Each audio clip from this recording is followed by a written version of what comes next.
Today is Monday, November 10th, and this is the afternoon shift. I'm Adam-llorens. I'm maxx-fuller, a.k.a. Mariah Carey. Okay, yes. It's her time. It's her time of year this year. Yes, right we're now. coming up on the Christmas time. Right, now that Halloween's over. Yes. I think they unthawed her. Yeah. They brought her out of the ice. Yep. She's back. It's not Mariah Carey. It's my time. Right. Till 5 o'clock. It's Mariah Carey's time. Right. Till December 25th. That's it. So shout out to Mariah Carey. Yes, yeah, and shout out to the AKAs. The AKAs, they're back. Yes. They're back. I'm not talking about the not the AKAs, Sororities. the sorority, Right, doing right. the stepping and everything That's like right. that. Were you That's ever right. a stepper? No, but I like the movie Stomp the Yard. Love the movie. Stomp the Yard. Great movie. Great movie. Great movie. Fewer actresses have ever looked as good as Megan Good looked in that movie. But Yes. Aside the point, that movie is great. And don't forget Nick Cannon. Nick in that Cannon movie, was great. yes. Oh, no, that was shoot. that's Drumline. That's Drumline. That's Drumline. I always get them, They came out around Yes. the same time. Yes. You're a Christmas music guy. Yeah, I do like Christmas music. I like the Beach Boys Christmas album. It's the best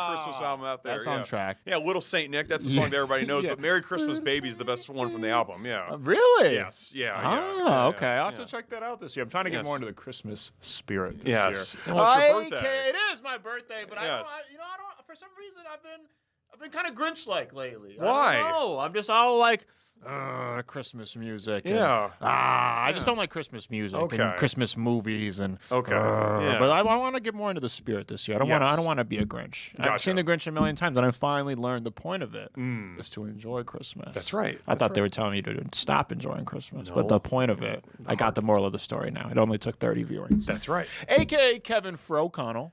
Okay. Yes. Yes. He should be head coach of the running the ball Vikings. more. Yeah. Yes. He probably should be, but we'll get into that a little bit Yes. later. A.K.A. the Black Bob Dylan. Welcome back to the afternoon shift. Perfect. And a Minnesota tie-in there at the end. Right. Another great Christmas song is These Are a Few of My Favorite Things, which is from The Sound of Music. I watched that this weekend. Yeah, that's right. You forget that song, it's now a Christmas staple, and it came right from Rogers. I actually had no idea about that. I've still never seen The Sound of Music before. Oh. I've just read a lot about it, being Yeah. a film historian, Yes. amateur film historian, I should say. I don't want any real film historians start calling me out. Right. I've read a lot about The Sound of Music. Obviously, it's a seminal work in film history, but I've never seen it all the way through. But it's a favorite of yours. 60 years old this year. And the first showing, apparently, a little hush-hush showing, was in by Robert Wise. Director Robert Wise was in Minneapolis. No way. That's right. I just learned that today. I'm hearing that you might do a fresh Filmatos on this old 60-year-old movie. Only if Paul gives me permission. Only if Paul gives me permission, Paul. Only if you give me on, permission. Paul. If Paul Do you need my there he is. permission? Yes.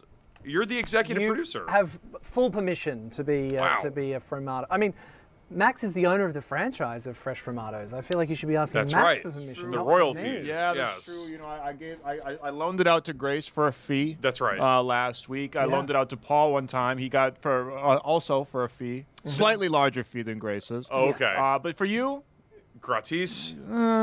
there's a little. There's some compensatory. I'll have my account. Maybe some residuals. Just Perfect. some residuals. Perfect. Right. My attorneys will be in touch. Thank you. Perfect. Yes. My people will talk to your people. Yes. We're just happy that you've watched a film, Adam. That's what Max I know. and That's I why were just really I happy actually that should you just actually- give it to you gratis because Yeah. I'm just happy that you enjoyed some cinema. I did. Over the I really. weekend. I watched the first hour Saturday night, and I couldn't wait after football. I was like, I can't wait to put this back on. And then just Didn't even watch the beginning of Sunday Night Football. Wow. I wanted to watch the end of it. Amazing. I really liked it that much. I can't wait to hear it was very nice. hear your review. It was very nice. Yeah, and maybe I'll even get you'll even get a rendition of Do Re Mi from Maybe me. Potentially. I'll probably leave the room for that. Yes, but probably a good idea. The people will Yes.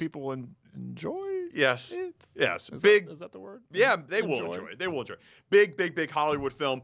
Big budget. Like our government has a huge budget right now. Right. Kind of. Not kind really. Of, kind of. Yeah. Not really. We're in the process of getting the shutdown over. It is day 41 of the government shutdown 41. today. We have Professor Jacob Smith from Fordham University. He's going to come on next to give us the latest about what's going on and all of that. I know there's been votes. I know there's been some consternation Yes. amongst the Democratic Party. Yep. There's all types of storylines that are continuing and furthering as this gets, hopefully, according to a lot of people from within the Senate, hopefully this thing gets done pretty soon, sooner than later. Yes. We're going to get some perspective from Professor Smith on that. The Vikings yesterday fell short to the Ravens, lost by 8.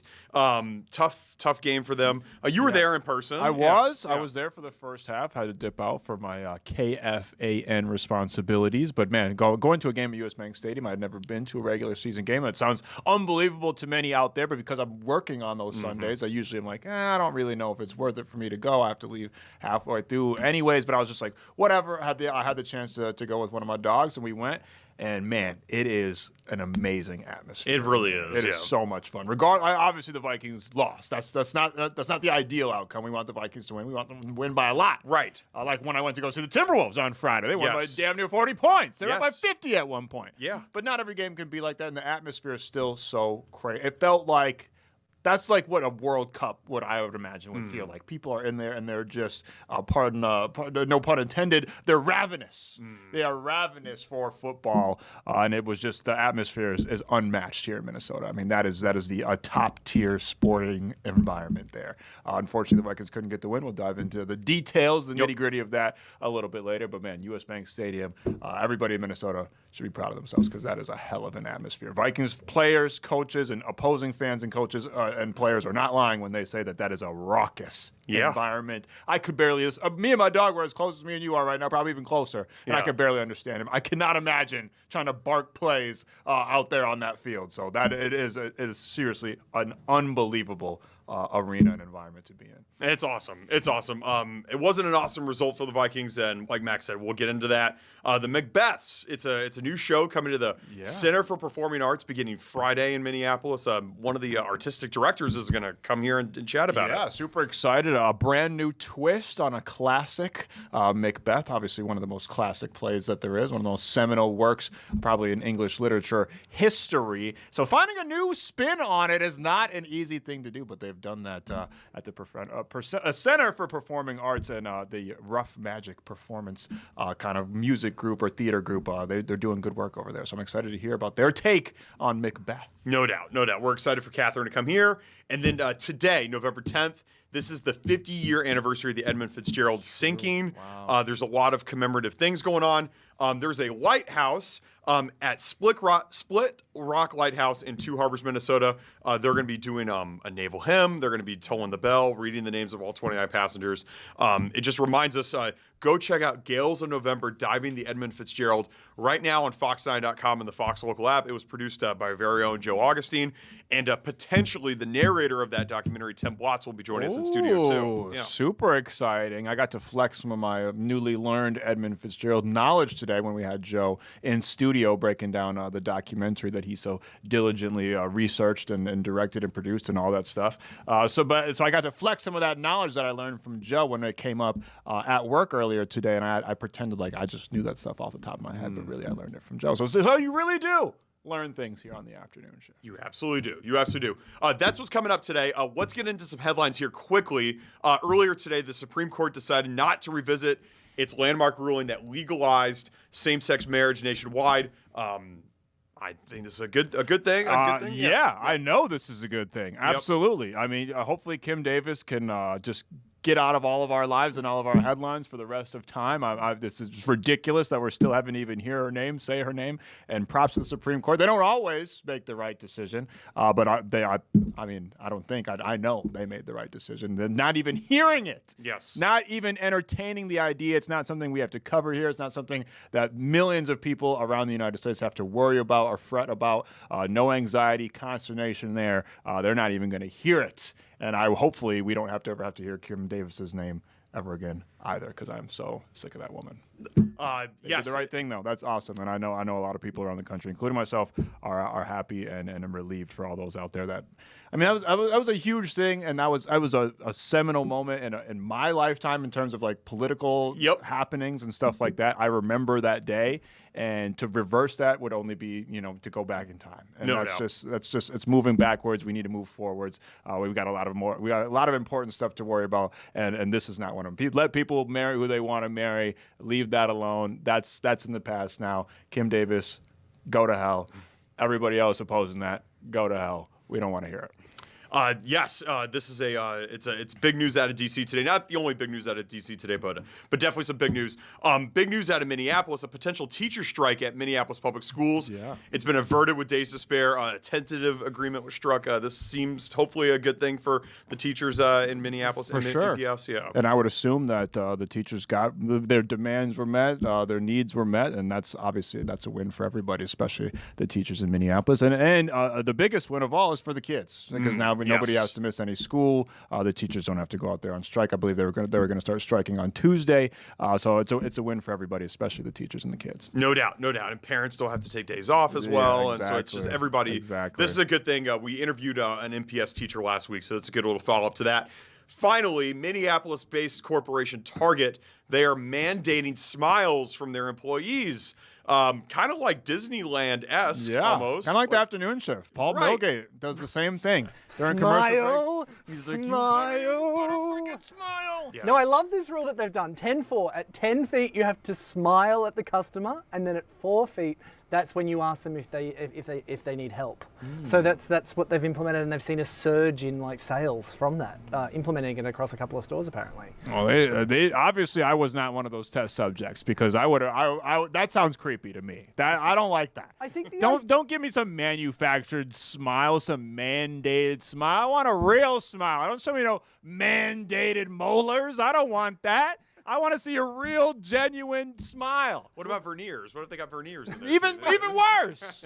The thing is, Keep those man-made whores in your mouth. The trick about smiling is that you can actually trick your brain into genuinely smiling. If you fake a smile long enough, your body starts to release the hormones that make you think you are genuinely happy. So, you put on that fake smile. That's at 10 feet, smile at people. When we walk in every single morning here on the afternoon shift, that's what we're doing. That's what we're doing. It's 10-4. real, genuine smiles. We actually have a printed out piece of paper on our door that says that exact fact that Paul just said, that if you fake a smile long enough, it'll release the endorphins. So it's just like, that's our motto here at the afternoon. Our smiles at 9 a.m. on Monday are the same smiles at 5 p.m. on Friday. Absolutely. The same Same smiles. exact smile. Same smile. Keep those fake smiles up, boys. That was real. That was real. That smile Well, it's was 3 real. o'clock on Monday, so Exactly. you're a little bit closer Yeah, already. Yes. true. Yes. Professor Jacob Smith, he'll be joining us from Fordham University in the Bronx, talking all about the government shutdown. He's a poli-sci professor there. We're excited to talk to him. He'll be coming up next. Don't go anywhere.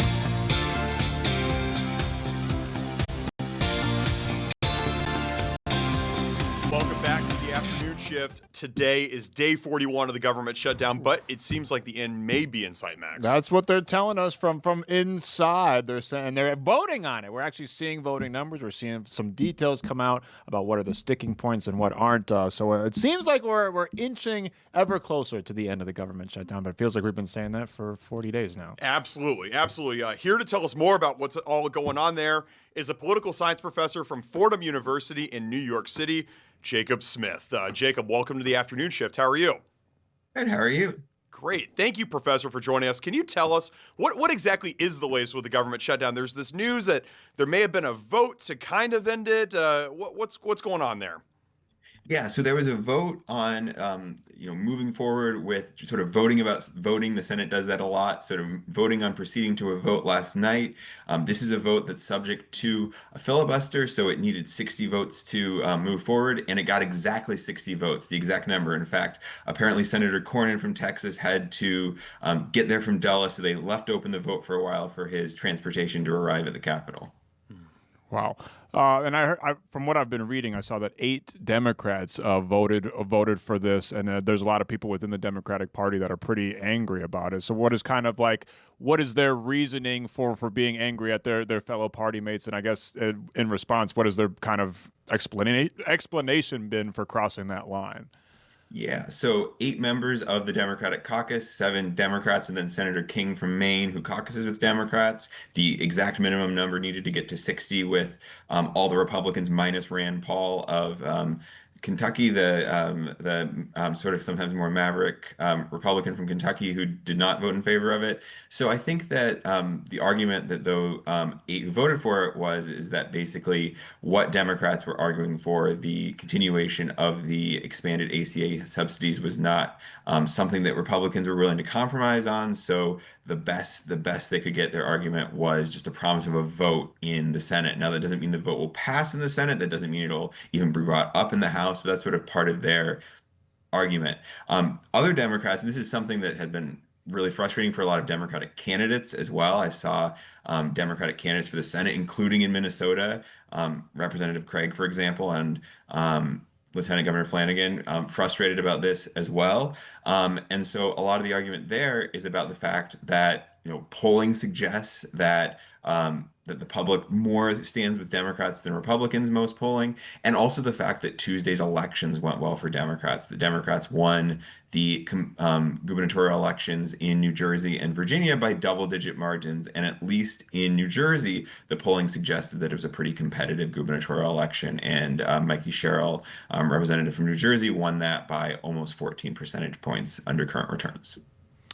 Professor, how do we even get to this shutdown in the first place? Like, what were some sticking points from both ends here?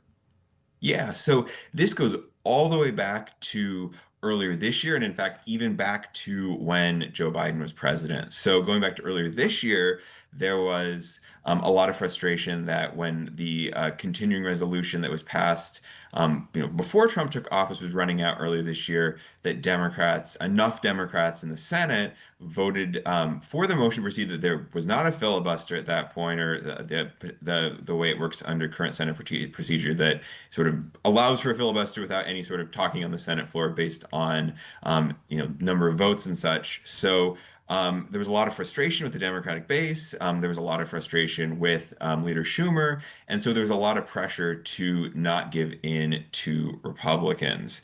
And part of it also is the fact that these expanded subsidies under the Affordable Care Act are expiring as of the end of this year, so going into effect next year. And this is something that was passed as part of legislation during the Biden administration. This was something that, so this was both Democrats building on the Affordable Care Act, making the amount of subsidies more, and also something related to the pandemic, encouraging more Americans who are eligible for plans under the Affordable Care Act to purchase them by making them more affordable and making it possible to afford those plans for Americans for whom it wouldn't have been possible under the old subsidy rate, and the subsidy rate that will be back in next year. Now, obviously, like grandstanding and public perception kind of plays a role in all of this stuff. And say this current deal, as written, goes through as it is right now. Who do you think pundits and the public are going to see coming out as the winner of this? Yeah, that's an interesting question. I'm glad you put winner in quotation marks there. So I think that some of it will be based on sort of debates and disagreements within the Democratic Party, but also looking at national polling and also how it sets up future debate. So I was just looking at this before I came on. The president's approval rating has dropped in the averages. I was looking at the website 50+1, which is maintained by Elliot Morris, formerly of 538. And before the shutdown, Trump's approval was around 42. Now it's down to around 40. So the question there is, like, does it stay there? Does it go back up? And also the question is, so this deal only reopens the government until the end of January. However, it extends SNAP benefits for food stamps and SNAP through the end of the fiscal year, through the end of September. So if Democrats were to vote against whatever's proposed in January, the government would shut down again at the start of February, but there wouldn't be the situation with SNAP benefits running out in the same way, because that's extended through the end of the fiscal year at the end of September. The other thing this does is it sets up a vote on in the House of Representatives on forcing the release of the Epstein files, where Speaker Johnson has said that Representative-elect Adelita Grijalva of Arizona, who won her late father's seat, has been ages since she won this. It was in September, the special election. She'll be sworn in. She will be signature number 218 in the House of Representatives on the discharge petition, which forces a vote within a specified period of time. So this may set up for the next debate, maybe Senate Democrats saying, okay, we're only going to vote for this continuing resolution or budget for the rest of the year in January if you allow a vote on forcing release of the Epstein files in the Senate. And on the House side, Democrats or Senate side might also say, there needs to be a House vote on the ACA subsidies. So I think that this is a question that we won't know immediately, and whomever is deemed by the media as the sort of winner in the short term may be different than in the longer term. Very interesting points there, Professor.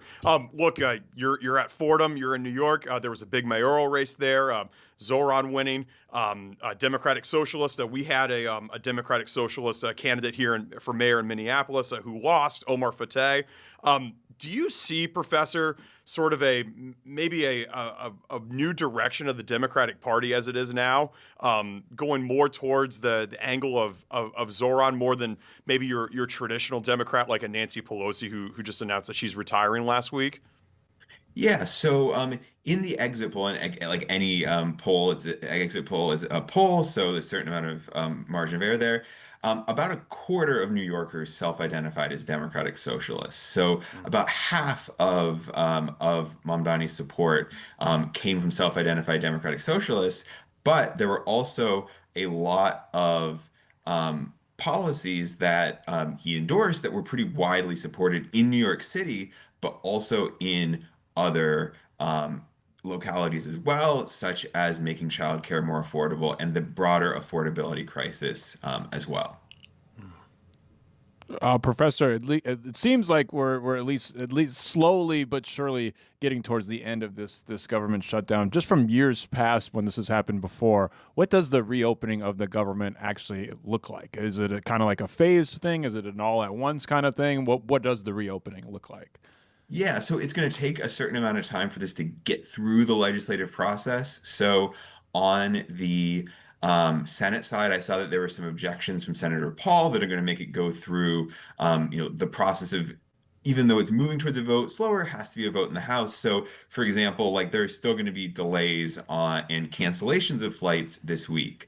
There are certainly some things that it will be more like flipping a light switch. There'll be other things that are going to be a bit slower, and there are some things that that like in science labs, if scientists weren't able to be there, they're going to have to see like our government funded lab experiments, whatever, are they things that have to be restarted? So it's just going to depend on the part of the government, and we're in unprecedented territory in terms of just how long the government shutdown has been. I mean, it's been since the end of September since the House last met. It's been more than an entire full Liz Truss prime ministership here. The amount of time that the House of Representatives has been out. So I'm sure past shutdowns, especially the one in the first Trump administration that went for 35 days, will be a guide. But I'm sure just how long it is going to mean that there'll be certain things that haven't happened in the past, just based on how long the government's been shut down. You mentioned the flight delays, and that's such a huge talking point nationwide. Let's say the government shutdown ends tomorrow. When would you expect things to return to full normalcy at airports with the FAA and air traffic controllers getting paid and TSA agents getting paid as well? Yeah, well, I saw that someone from the administration was saying potentially by Thanksgiving, so Thanksgiving week potentially, but I would imagine certainly sometime in probably mid to late November would be my guess if I had to make an educated guess. That's a long time. It's not a light switch. Yeah, no, that ain't no light switch. And paying, speaking of the light switch, it's gonna be hard to pay the bills without that check for sure. No doubt, no doubt. Professor Jacob Smith, Department of Political Science at Fordham University. We appreciate you, Professor. Thank you so much. Thank you. Thanks very much. Lots of great insights there from Professor Absolutely. Jacob Smith. You ever been to the Bronx before, Max? I've never been Yeah. to the Bronx. Yeah. No, I don't ever been to the Bronx. I went to Yeah. New York that one time. Yeah. I got to go to Harlem. Okay, yes. Yeah, I stayed in Brooklyn. Yep. I did accidentally. I forgot where I was going, but Yeah. I took the train. I made the rookie New Yorker's mistake Yeah. of just taking a train. I saw, what is it? Numbers? How are the train? Like, Well, how are they're the train? letters and numbers. Letters and yeah, numbers. yes, Okay, yeah. so I saw the numbers. Yeah. I didn't check which way. And so I ended up going to the Bronx when I was not supposed to be going to the Bronx. And it was yes. a late night Bronx train. Yes. From just what I've heard in rap songs and stuff, I don't think I want to be in the Bronx on the Yes. late night train. And so I quickly Yes. turned around as quickly as possible once I realized my folly. Yes. But are you a Bronx guy? You like the Bronx? Listen, a lot of people just go to the Bronx to go to Yankee games, right? Right, And that's right. where that is. But BX. I know they do. They like to do that. Of course. That's where J Lo's from. Yeah. Don't be fooled by the rocks that I'm got. I'm still Jenny from the block. Anyways, there's another great part of the Bronx though. Well, Fordham What's that? University is a beautiful campus, but Arthur Avenue, it's like the original Little Italy. Oh. Paul-Millgate was on Arthur No Avenue. way. This weekend he Wow. was walking around there. Fact. Fancy. Me and J-Lo. You and J-Lo. Me and That's right. J-Lo hanging out. I was in New York this weekend and decided to check out the Bronx. Let's go. Hadn't Sweet. been there before, so I was like, why not? Check it out. Some great Italian food. You know, I go to the Boston's North End and bring back cannolis. What did you bring back? I think I left. Smiles. You brought back smiles. Wow. Like the Target employees. Wow. Mandated smiles. Are you believing this smile? I put you on the spot. My Wow. Yeah, Real so, illuminating, Paul. I mean, there was a lot of people there, and I didn't wear a face mask, so who knows what I brought back for you from New York, you know? Okay, all right. Hopefully a Vikings win next week is what you brought back. for us. Hopefully. Hopefully. Right. You could have at least brought back, pepperoni or something. Right. The bun of a Right. hot dog Right. at least. Right. Yeah. Nothing. Yeah. Just nothing. That pistachio Greedy. that was a good cannoli. That was fantastic. That was a good cannoli. That was It's a good fantastic. cannoli. One of the best souvenirs I've ever gotten. Oh, I appreciate Yeah. that. I appreciate that. Lamar at Jackson. I even brought you a souvenir when I went to Japan. You sure did. It's a very nice Dodgers pen, and Little I have Dodgers it. I pen. have it on my mantle in my appreciate apartment. that. Yeah, I sure I do. It's appreciate that. the ANA, the Japanese airline. There's some ANA, yeah, I think. yeah. It's Not very everybody nice. can be as giving as me and Adam. or Lamar Jackson was very giving He yesterday. was. Played very well yesterday at US Bank Stadium. We're going to talk all about Lamar and JJ and Kevin O'Connell coming up right after this. Don't worry.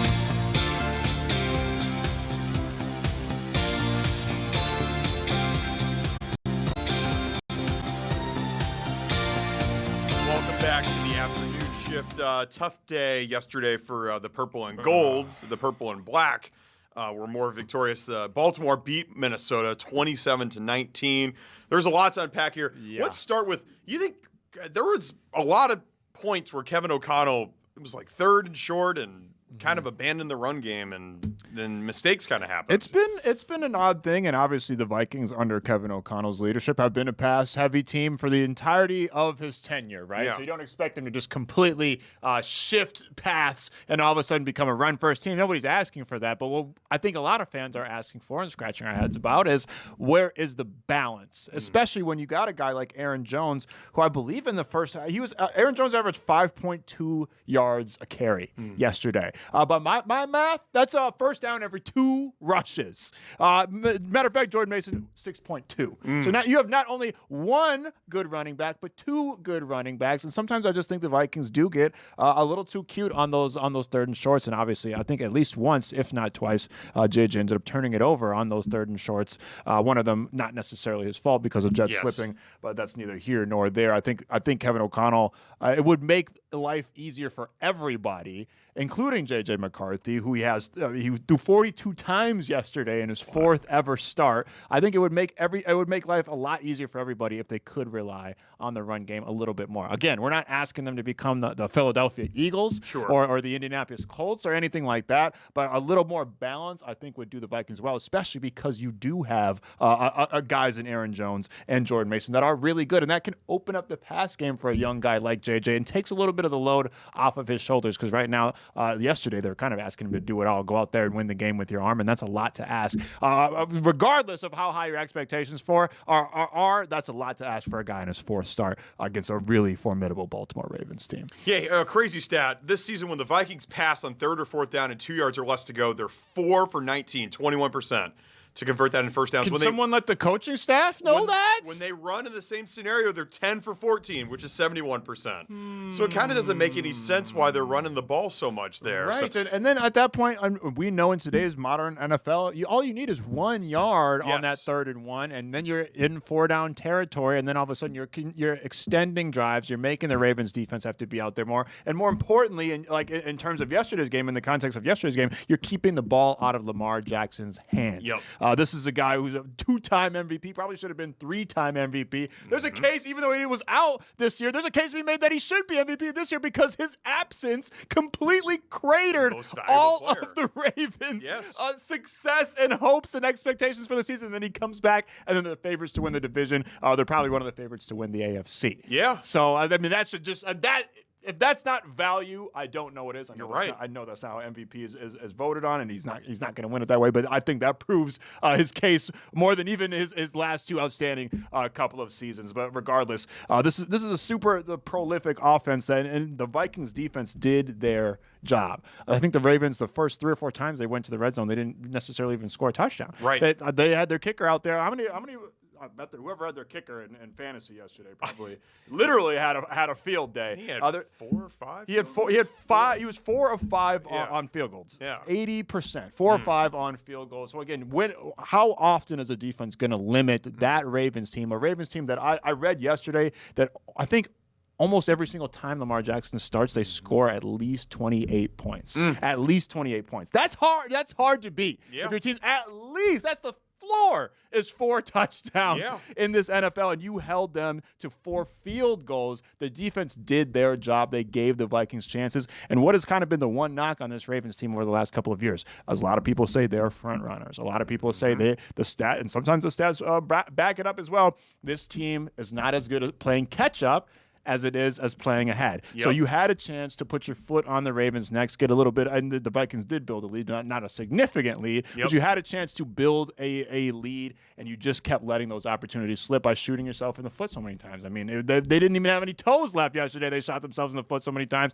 JJ threw 2 interceptions. They turned the ball over twice on downs, and I believe they had a fumble as well. You're never, ever going to win any game in the NFL when you're -5 in the takeover differential. And this is a team that the Vikings, this defense thrived on turnovers last season, and that's just kind of one of the big differences this year is they haven't been able to quite generate those game-breaking turnovers that really swing a game, especially in these one-possession games that the Vikings seem to week in and week out always find themselves in.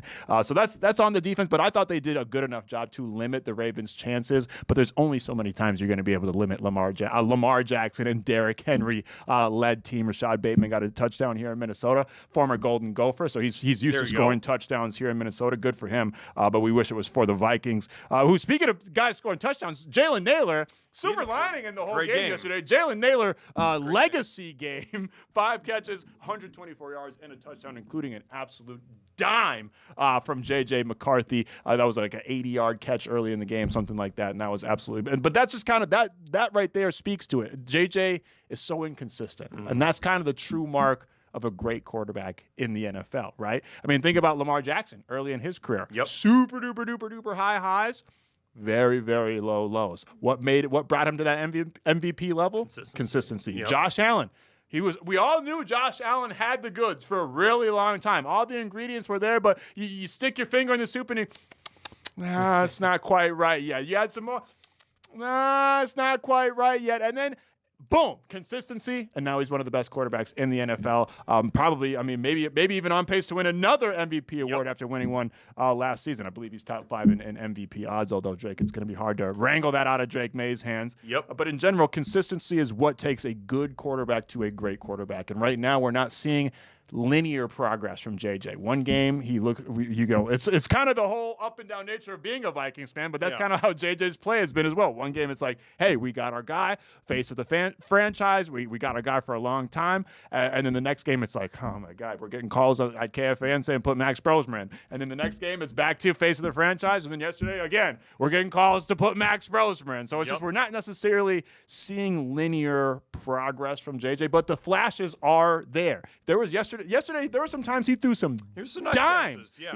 He threw a dime to Jalen Naylor on that opening. On the scripted plays, JJ McCarthy is fantastic. It's the unscripted plays is kind of the problem right now. And he did throw a dime to Justin Jefferson yesterday that was dropped. Justin Jefferson had an uncharacteristically just strange, kind of bad game. I was in the stadium, so I couldn't necessarily see it, but a lot of people who were watching on TV said he was visibly frustrated. And that's just, we're not used to seeing that from Jets. I got to get used to calling them Jets. There's two JJs now. I don't want to get them confused. I've got to get used to calling them Jets. So he had an off game, but listen, there's flashes right there. There's flashes there for JJ. His athleticism was on display as well. He's sneaky fast in person. He's sneaky elusive. He made the offensive line. Yards, he made the offensive line only gave up 1 sack, and I think that's more on JJ being elusive than the offensive line necessarily having an exceptional game. They were okay. They were all right. A lot of false start penalties. Eight false start penalties. Completely unacceptable. Second most of any NFL team this century. The century. The century, not the season. This with the C, century, not with an S. Say season. No, 8 false start penalties. Second and most at home. It's just unacceptable. That, Everybody. I think JJ McCarthy himself had a false start. You're the quarterback. How does that even happen? How does that work? And obviously there were some weird things going on with the cadence there. I guess some players on the Vikings were saying the Ravens were doing some stuff maybe to kind of throw some subterfuge, which is not legal. That's not legal. So I don't know how. I don't know how much weight I want to put into that claim, but in general, you have that many false starts at a home game. It's just completely unacceptable. Kevin O'Connell's teams are usually very disciplined teams, so it's uncharacteristic of a KOC-led team. But again, just too many self-inflicted wounds. Seemed like every time they took a step forward yesterday, they took 2 steps backwards, whether it be an interception, a fumble, or one of these false start penalties, which is, granted, it's 5 yards, but that's a long ways to go in the NFL. Yes, it is. That is a long ways to go in the NFL. So you're not going to beat these top level teams when you're shooting yourself in the foot that many times, and it's disappointing because I think when you look at the schedule ahead of the season, you go, Ravens game probably an L. That's a really good team. That's a Super Bowl contending team, probably an L. And then you see the game actually play out. And granted, me and you were talking off the mic earlier, the 27-19 score is not necessarily indicative of how the game was played on the field, but it was a winnable game for the Vikings. Yes. It was a very winnable game. You're up at halftime. Exactly. Yes. That's a winnable game. All you got to do is put together another 30 minutes of solid football, and you're going into the season, you're going into the week, 5-5. But so now it's a little bit disappointing. You have 2 completely different teams feeling completely different, I should say, about their 4-5 records. The Ravens feeling pretty damn good about improving to 4-5. The Vikings not so much. No, and next up, it's not going to be an easy test. They're playing the Bears at home, and people laugh and say, "Oh, we already beat the Bears." The Bears have won 3 straight games. Hot. I think they're 6-3 right now. And they're a cagey Bears team that have been in some dog fights over the last couple of weeks. They had to make a comeback against the New York Giants. I think they had to make a comeback against the Cincinnati Bengals. There was a back-and-forth game against the Cincinnati Bengals as well. This is a cagey Bears team, a Bears team with some fight, with some spirit, with some heart that we're not used to seeing. And Caleb Williams is finally putting it together, man. He's grown a lot since that Week 1 game all the way to playing against the Vikings next week in Minnesota. Yeah, and you got to think the Bears probably have a pretty salty taste in their mouth of how the Monday Night Football game went. So, this one is big. And in my opinion, especially with the Packers at Green Bay looming the week after that, to me, this Bears game, I think the Vikings' playoff chances are kind of on life support right now. Already, yes. This Bears game kind of feels like this is it. If they lose, I think it's kind of done. This is the measuring stick for hope at the very least. Whether it's realistic to think the Vikings will make the playoffs or not, this is the barometer for hope next week. Because if you beat the Bears, then fans, players, coaches alike will go, went out, then maybe we can. And then if you lose, unfortunately, we as fans, and especially Minnesota sports fans, we're going to start thinking about the draft. We're going to start thinking about other things where basically we're going to put our hands up and just go, hey, whatever happens from here happens from here. But like you said, it's tough. You play the Bears this week, which is no walk in the park. The week after that, the Packers, the Seattle Seahawks. First right place, after that. best record in the NFC. Seattle Yeah, Seahawks. I mean Sam Darnold, top 5 MVP candidate, a guy who, albeit resurrected his career in Minnesota, but everybody has a little bit of extra motivation when you're playing against your former Absolutely. team. They were up 21-0 against the Cardinals. Granted, the Vikings are a better team than the Cardinals, but they were up 21-0 in the first quarter. quarter. This Seattle Seahawks team is a well-oiled machine, and they might have the best wide receiver in the league in Jackson Smith and Jigba. You got the Dallas Cowboys, who are always formidable. The Washington Commanders, that's kind of a question mark, toss-up in the air. But none of these games are easy. There's not a single one of these games left on the schedule that you go, yes, the Vikings are going to spank that team right there. They're all up in the air. I think outside of this Bears game, they're probably not going to be favored for the rest of the season. So you got to try to get the wins where you can in the Chicago Bears game. It's got to be one of them. It's got to be one of them. That Bears game will be right back here on Fox 9 at noon. Pregame coverage starting at 10 a.m. We're going to have much more with this game. We're going to welcome back our friend Tina Nguyen from Fox Chicago, Fox 32 Chicago. Sure. She joined us before the Monday Night Football game. It was a beautiful shot live outside Soldier Field. She's fantastic. Our inaugural guest for the Behind the Enemy Lines segment. That's right. She was the one that really kind of inspired that, so it'll be good to run it back with her. That'll be great. Absolutely, and I want to ask her about those dang old Chicago Bulls. Who, I mean, perennial play-in team, a team that has less than met expectations for the better part of a decade now, and they're 6-3 to start the season. Now they were number one in the Eastern Conference. They've lost back-to-back games now, but still, really impressive start from the Chicago Bulls. So I'm curious to hear what the hell is going on in Chicago, because I don't think anybody outside of Chicago or a lot of people in Chicago saw that one coming. The Bulls and the Bears have the same record. I think they're both 6-3. Look at that! Chicago sports is back. And how about this for a throwback? Just real quick, side note on this Viking segment. The Eastern Conference right now, Pistons, Cavaliers, Knicks, Bulls. It's the 90s It's again. the 90s. It's the 90s again, baby. Yes, that's great. That's great. We're excited for Tina, and we're already looking forward to the Vikings game on Sunday. We're also looking forward to Friday. This is when the Macbeths comes to the Center for Performing Arts in Minneapolis. It should be a lot of fun, and we're going to get all of the details, all the juicy details about the Scottish play coming up next with Catherine Justice.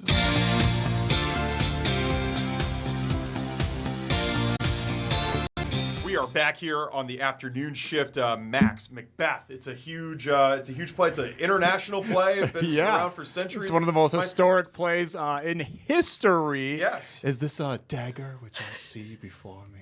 Is that a line? That is a line. Oh, absolutely. That's why I took the pick out of the hair just for that. I love that. Fair is foul, foul is fair. Double toil and trouble. I probably butchered the line right there, but lots of famous lines from Macbeth. You probably know more about it than you think. I probably do. The show The Macbeths is coming to the Center for Performing Arts in Minneapolis on Friday. It's got a nice couple-week run here. Joining us now to tell us more is the artistic director of it, Catherine Justice. Catherine, welcome to the afternoon shift. Thank you so much for having me on. This is so exciting. And you got all the lines right. Thank you. Word perfect. Word perfect. I appreciate that. Are you ready to cast Max and Macbeth? I'm a natural thespian. Not a cinephile, but a thespian. Not a cinephile. I don't like that word. It sounds like I shouldn't be within 30 feet of a movie theater, but I do love movies, yes. I love it. What can you tell us about The Macbeths? What makes The Macbeths different than Macbeth? And I know that there's some things about the word, and we'll get into Or maybe before you even get to that, Adam's Yeah. never seen Macbeth before. He knows virtually nothing about it. For someone, I would say pretend you explain it to someone that's never heard of it, but explain it to someone who's never heard of it. Try to explain Macbeth to someone who's never heard of it Okay, before. explain Macbeth in like 30 seconds or less. Okay, so it's a play written by Shakespeare, and it's a tragedy. So you know it's not going to go well. Like it's part of the tragedies, and it's all about a Scottish lord and lady who want to rise to be king and queen, and they do it through murder.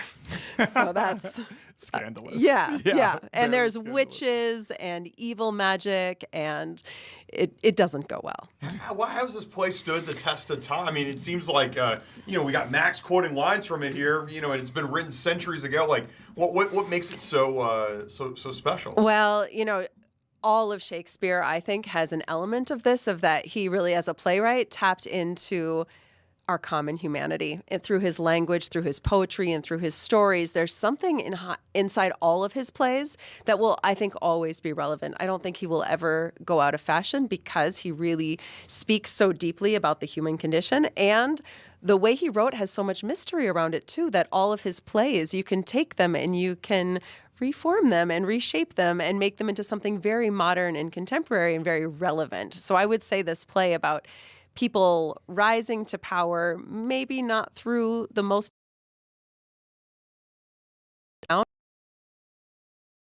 is something that's probably more relevant than we might like in today's world. Yeah. I'll just say that. A little too relevant. A little too relevant, A little too relevant. And more to your point, I mean, literary critic Harold Bloom, he went as far as to say that Shakespeare invented the very idea of what we think of as humanity today. Yeah. I wouldn't disagree. Now, this is obviously a centuries-old play. Like, like Adam was saying, how do you put a new twist on it? I'm sure this play has been reinvented a million different ways. Like, when you were approaching this, what about it sparked something in your head that you're like, I can add my own twist to this? Well, that's a great question. And we have to kind of rewind time to find the real seed of the answer. But my theater company, which is Rough Magic Performance Company, our mission is to tell women's stories and support women artists. And so during the pandemic, we were thinking, how do we make theater during a pandemic? And I at the same time myself was going through a period of my life where I was experiencing pretty severe postpartum depression. And the play of Macbeth came to me as like the thought of the queen, or the Lady Macbeth, is known for having had a lot of miscarriages. And I thought, well, what if in her story, she's not just an insane, like power grabbing, like power hungry queen, maybe she's experiencing postpartum psychosis and postpartum depression. And if that's what's driving her, and they see witches, and Lord Macbeth also has, he's come from the war, so he probably has PTSD. It makes sense that they're seeing things and that they're not in their right minds. And so because our mission is to support women artists, we thought, let's do it with all women and non-binary folk. And so we did a podcast of it first. Sweet. And then we thought, well, now the pandemic, we can come back to the theater. Like, we really wanted to embody it. We really wanted to bring physical life to it. So we took the seed of it that we created from the podcast and then have now moved it onto the stage with 5 women non-binary actors playing all the roles. And it's called The Macbeths because it's not just centering Lord Macbeth's story, but it's bringing Lady Macbeth's up to support, to kind of highlight their relationship and both of their stories. Do you think the Macbeths, for somebody like me that knows really not much about the plot line, you think it's something that everybody would enjoy, even if you go in totally blind to it? Absolutely. And it's funny because I have a teenager who's going to be reading the play in his English class next semester, and I'm like, you should come, but don't answer the questions on your test based on what you see in my version, because it's different. We've changed it, and that's the fun thing with Shakespeare, is that you can really manipulate. So some of the language, we've moved from one scene to another. We've switched characters and consolidated, because 5 actors, you can't have 15 characters on stage at once. So we've changed it, and we've also infused it with some poetry, particularly a poem from a Sylvia Plath poem that we've woven some of her poetry throughout it too. So there's modern text and then there's Shakespeare's all kind of mingled together. So it's going to be very accessible. It's a new take on an old story. So if you don't know the old story, you just get a new take and that's it. Yeah. I love it. Yeah. I love that. I love it too. I would imagine, though, it's got to be a little challenging to kind of like play that almost like Dr. Frankenstein kind of role of like, how do I add my own twist while still keeping the spirit of the original play alive? Right? Yeah. Well, and a lot of like the way that we've chosen to do that is by trying to keep as much of his poetry intact. So we don't take any words that he wrote and switch them out with new words. We don't change the poetry. We just edit it. We just don't use it all. And we change maybe who says it. But we keep the heart. And again, that's where that common humanity comes from, is from the depth of the language that he wrote, is really honoring it and giving it new life at the same time. Yeah, I was learning all about sort of the curse of. Oh gosh. Just the mention of it has you blushing. Have you even said that We word? we talked about it out loud during the break, and you were like, "Oh my God, no, I it's real. know. Don't make fun. It's real. It's very Should I real." not be saying that? It's or- real. know, There bro. is a ritual that I will do personally after this interview ends to undo the curse. For real? Like, For you'll do reals. Yes, I will. If you say the name, particularly in a theater, but I don't know if this counts as a theater or not, but close enough, I'm going to do it. theatrical. Which means you have to turn in a circle 3 times, spit, and then recite a line from another Shakespeare play to undo the curse. If Really? you say the name of the play in a theater or other performance space, Why is bad that? things happen. What is it about Did the this? curse affect the Macbeth set? Oh yes, oh yes. We got nailed. We originally were going to open this production on Friday, June 13th, which we thought was funny. It's not funny. Don't do that. The curse was like, "Oh, you think that's funny, huh?" We were like, do 2 curses cancel each other out? Right, No, no. they don't. They double up is what happens. But everything that could go wrong has hit us. We had at one point, we were trying to do a stage reading of it, and the director got COVID the day before we were set to start. And then we get there, and then the stage manager had food poisoning, and then we were set to do it in the spring, and then one of our essential artists had to leave the show for very legitimate personal reasons, and we needed to support her, but we also needed to do the story, so we had to delay until the fall, and it's just like one thing, including, one of the actors, poor thing, has like a slipped disc in her back, but she's going on. It's all just coming down. But I will say, for all of the curse that we've pulled upon us with this show, we've also really recognized the resources that we have that we extra appreciate, of just this beautiful, really powerful story that we have to tell. And we have an amazing group of artists that are really coming together and supporting each other and supporting the story. And on Friday when we open, we'll have the 3rd essential ingredient to magic, which is the audience, which is having someone to share it with. And we know that once those 3 ingredients are in our little cauldron, we're going to create something. It's going to be a very magical, very special experience, and we're really excited for it. So, curse aside, we're going to do it. A counter curse. A if you counter will. curse, yes. Do you know how far? Where? Do you know the origins of the curse by any chance? How far? But it is a pretty pervasive thing, yeah, right? yeah. It's been all across different levels of this production for centuries and centuries now. Absolutely. It's just the curse follows the play along. And I know there was rival productions in New York, maybe in the early 1900s, where there was street riots because the 2 different productions hated each other so much, and people died, apparently. I don't know. And Goodness. there's all sorts of stories of everyone who's done the play has a story of this person had a nervous breakdown, or this person fell off a ladder and broke their leg, and all these things. You ask anyone who's done the play, they will have a story. Yeah. We got our producers telling us in the 40s there were actors that literally died during productions of Macbeth. Yeah. So what do people? If I'm not supposed to say Macbeth, what do people? I know you're cringing every time I say it. Flinching. You're tempting fate right now. And Is I'm what not much you're of doing. a theater guy, so I guess I don't know if I feel bad. You're going to do a lot of spitting after this. You're going to have real? to, Yeah. spin and spit. Say, some line. I bet you know a line from Shakespeare from a different play. I bet you could come up with one. I will come from Romeo and Juliet. There you go. Yeah, you got to say those. Something and then- wicked this way comes. No, if you, that's if from you Macbeth. keep. I Don't know, say but I'm that saying one. if you keep tempting fate, Yeah. something wicked this way Yes. comes. Yeah. What do people call the play if you can't say the word Macbeth? And it's in the title of your show. Did you think about not making that the title? Or? Well, I keep saying the Macbeths is different. That's not quite the same. Yeah, you switch it up a little bit. Yeah. Maybe. Yeah. But usually people call it the Scottish play. Oh, okay. That's the euphemism for, and then everyone knows, okay. Okay. Okay. Right. Scottish play. Got you. Interesting. I didn't know about It's any of very this until interesting. Well, you today. should have known, but what's done can't be undone. Oh my gosh, you are insane. You're so good at this. Thank you. It is. It is. It yes. is. Yeah. see this That's before? one of my lines. No. You just took my line. I did. No, I didn't see. I saw Troilus and Cressida. Oh, okay.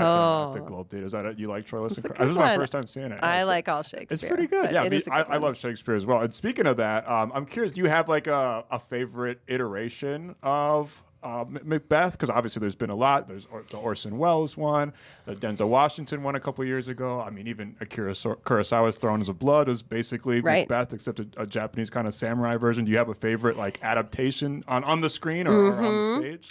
That's a great question. You know, I have been sequestering myself from them. I've been saving the Denzel Washington one. I have not seen it yet till after we close our production because I didn't want to be too influenced by it, you know. But I'm still really excited to see it. So I've been saving it. And I will say I have not seen this play very often. There was a production that was done when I was in college that basically tried to do everything that they could to shock the audience. And so I do have some of the very shocking images. Probably not safe for TV what they did. But that aside, I haven't actually seen a lot of it. So most of it's just in my own imagination that I've been with the play.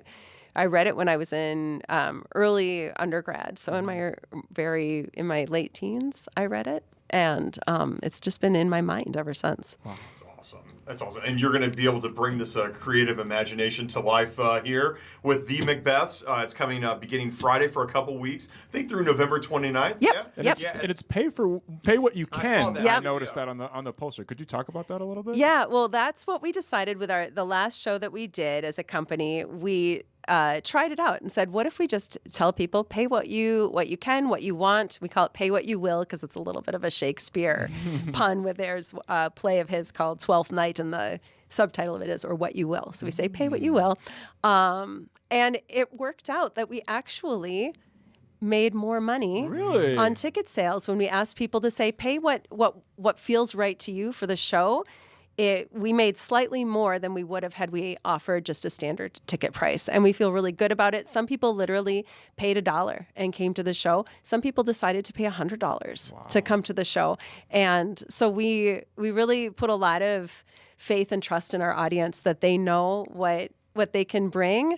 And if they can bring, a full price ticket price, awesome. If they can bring $1 and themselves and a friend and share the work with others, awesome. And it worked out well for us. We feel really good about it, and it feels very in support of our mission. Yeah, and I love that because it just makes theater more accessible. That's kind of like one of the common criticisms of theater all around the world is that there's a high barrier of entry if you're an audience member, but I love you making it more accessible for everybody. Yeah, awesome perspective there. Everybody go see the Macbeths. Pay what you will. Yeah. Beginning this Friday through November 29th at the Center for Performing Arts.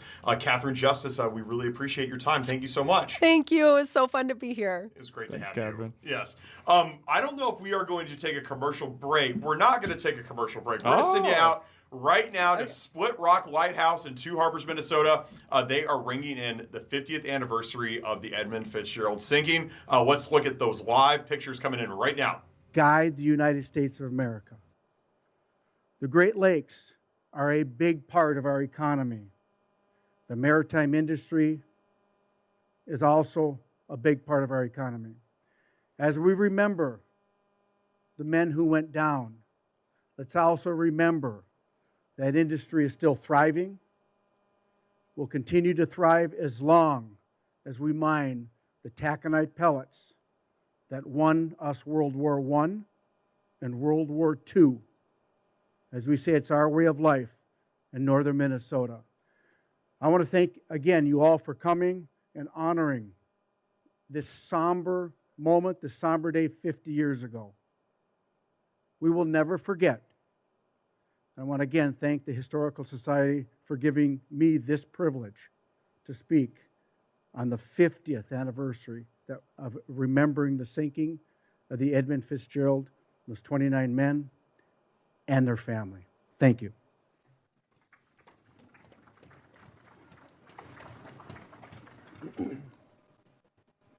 Thank you, Congressman Stauber. Now I have the honor of welcoming back to Split Rock Lighthouse the man who started this ceremony 40 years ago today. Please welcome former Split Rock Lighthouse manager, Lee Radzak.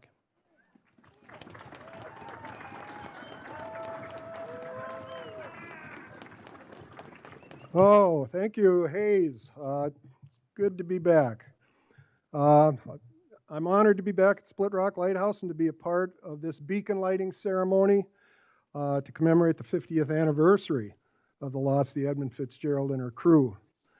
I retired from my position at Split Rock back in 2019, and although I do get back to the light station a few times a year to visit, I have not been back for the November 10th ceremony in 7 years. I'm pleased to see how this event continues to resonate with so many of you, and how Hayes Scriven, the Split Rock staff, and the Minnesota Historical Society continue to be respectfully honor the crew of the Fitzgerald and all the other victims of the ships that have perished on Lake Superior. I am often asked how and why I began this tradition of lighting the beacon back on the 10th anniversary of the sinking of the Fitz.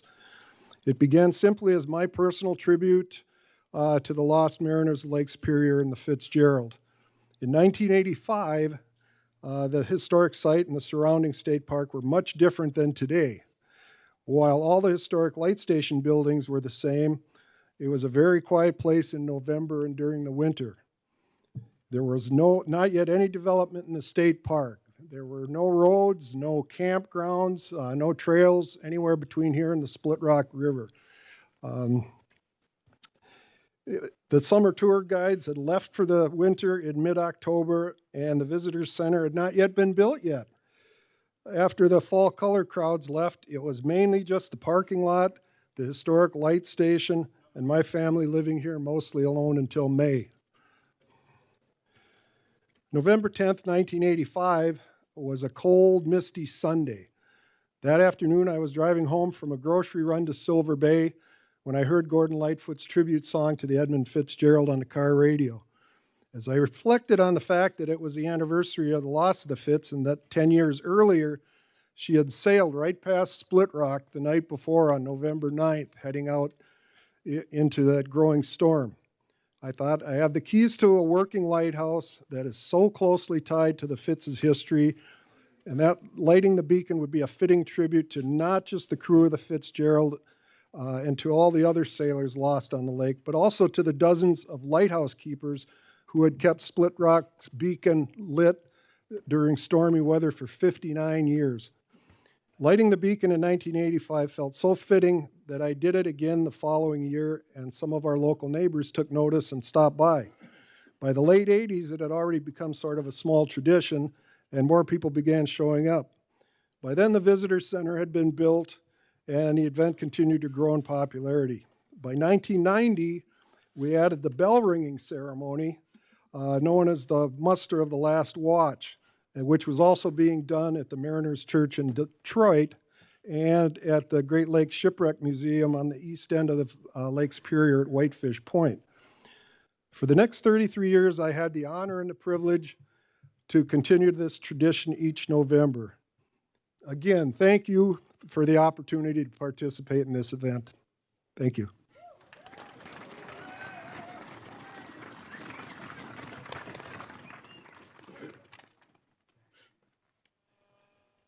Thank you, Lee.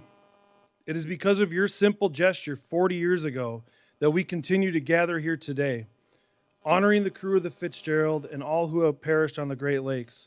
Thank you for everything you've done for Split Rock and for the Great Lakes region. One question we're asked quite often is why we continue to hold this memorial every year. For the past 40 years, our answer has remained the same. The sinking of the Edmund Fitzgerald is the most recent major shipwreck on Lake Superior involving the loss of life. But it is also because of this tragedy, it still feels close for many, especially for the families and the loved ones of the crew. Some continue to grieve today, and this ceremony gives us a way to honor that ongoing loss. Beyond remembering the Fitzgerald and its crew, this ceremony also stands to commemorate all who have perished on the Great Lakes. The Fitzgerald stands as a symbol for them all. From the Mayflower in 1891, to the Thomas Wilson in 1902, to the Mataafa and the Madeira, and the 27 other ships that were lost on the Great Storm of 1905, to the Daniel J. Morrell in 1966, just 9 years before the Fitz went down. Through this annual memorial, we remember them all. Every ship, every sailor, every story that the Great Lakes still holds beneath their surface. Now, as we gather to honor the crew of the Edmund Fitzgerald, we turn to the muster of the last watch. The muster is a traditional nautical ceremony of remembrance, honoring those lost at sea. It includes a solemn ringing of the ship's bell, traditionally when the crew was lost while the vessel was underway. The ship's bell would be rung at a time when their watch was mustered, and their name called for the first time after their loss. In place of their response, aye, aye, the ringing of the bell signified their absence, preserving their place among the crew. When a vessel and all hands are lost, as with the Edmund Fitzgerald on this date 50 years ago, the ceremony is conducted ashore, and it becomes the muster of the last watch, honoring the entire crew by name. Today we will add a 30th and final toll for all sailors lost on the Great Lakes and conclude with the lighting of the decommissioned Split Rock Lighthouse beacon. But before we begin the muster of the last watch, we will be led in the singing of the Navy hymn by Paul Waterman, Roger Reinert, Pamela Gardis, and Aaron Rohde. After the beacon is lit, the lighthouse will reopen and remain open until 6 p.m. I now invite Roger Reinert to share with us the tradition and the significance of the muster of the last watch, or the Navy hymn, sorry.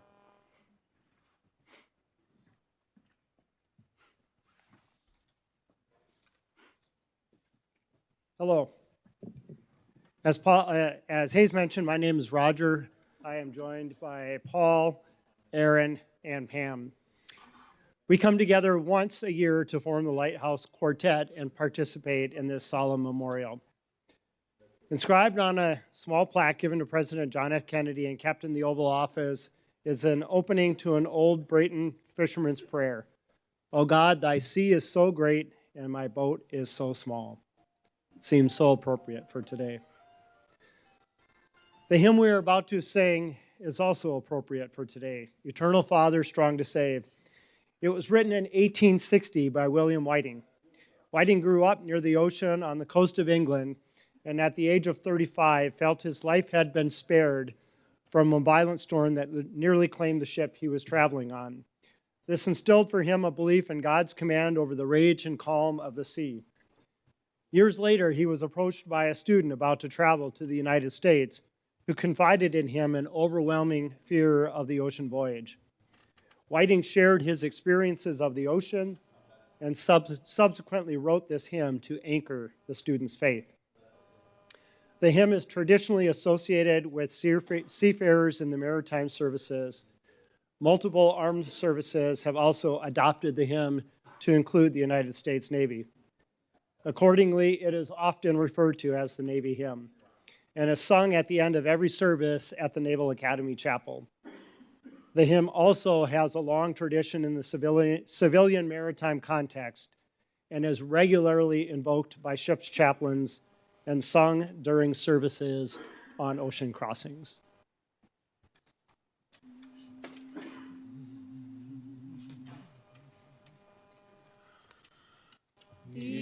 Eternal Father, strong to save, whose arm hath bound the restless wave, who bids the mighty ocean's deep its own appointed limits keep. Oh, hear us when we cry to thee, for those in peril on the sea. O Savior, whose almighty word the winds and waves submissive heard, who walkest on the foaming deep, and calm amid the storm didst sleep. Oh, hear us when we cry to thee, for those in peril on the sea. O sacred Spirit, who didst brood upon the chaos dark and rude, who bade cease, and gave us light and life and peace. Oh, hear us when we cry to thee, for those in peril on the sea. O Trinity of love and power, our brethren, shield in danger's hour, from rock and tempest, fire and foe, protect them wheresoe'er they go. Thus evermore shall rise to thee glad hymns of praise from land and sea. Amen.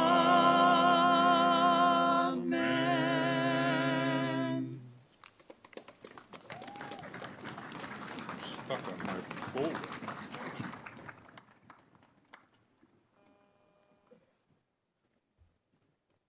We will now muster the last watch of the Edmund Fitzgerald.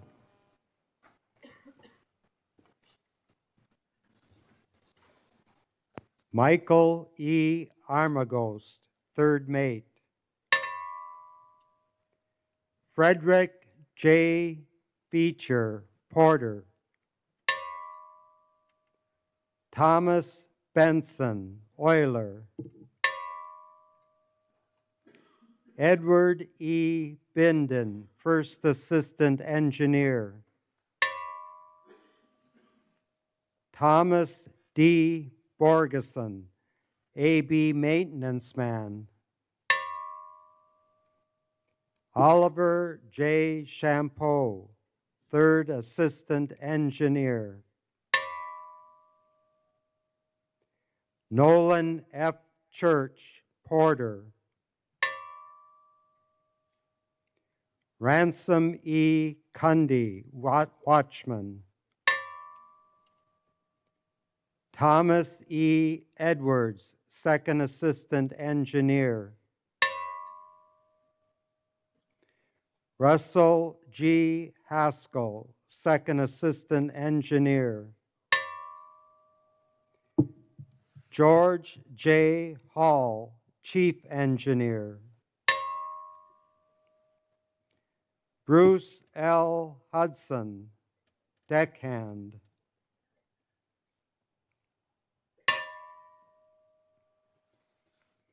Alan G. Coleman, 2nd cook. Gordon F. McClellan, wiper. Joseph W. Mazie, specialist maintenance man. John H. McCarthy, first mate. Captain Ernest M. McSorley, master. Eugene W. O'Brien, wheelsman. Carl A. Peckel, watchman. John J. Povich, wheelsman. James A. Pratt, 2nd mate. Robert C. Rafferty, steward. Paul M. Ripa, deckhand.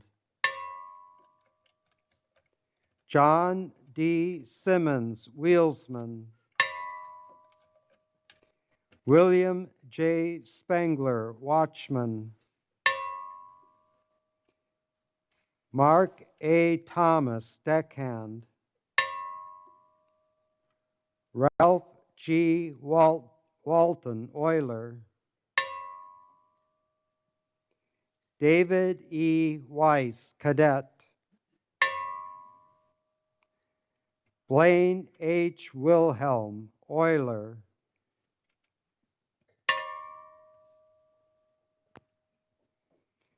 And a final toll for all the lost sailors on the Great Lakes.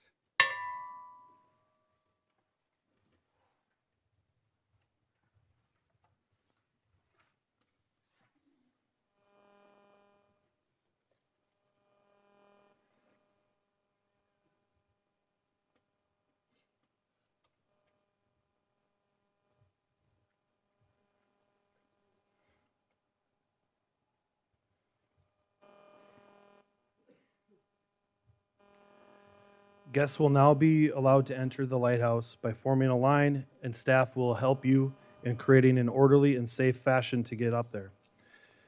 On this 50th anniversary, we may light the light of Split Rock Lighthouse to continue to shine in remembrance of those 29 men lost aboard the Edmund Fitzgerald, and to all those that have lost on the Great Lakes. Thank you for joining us tonight.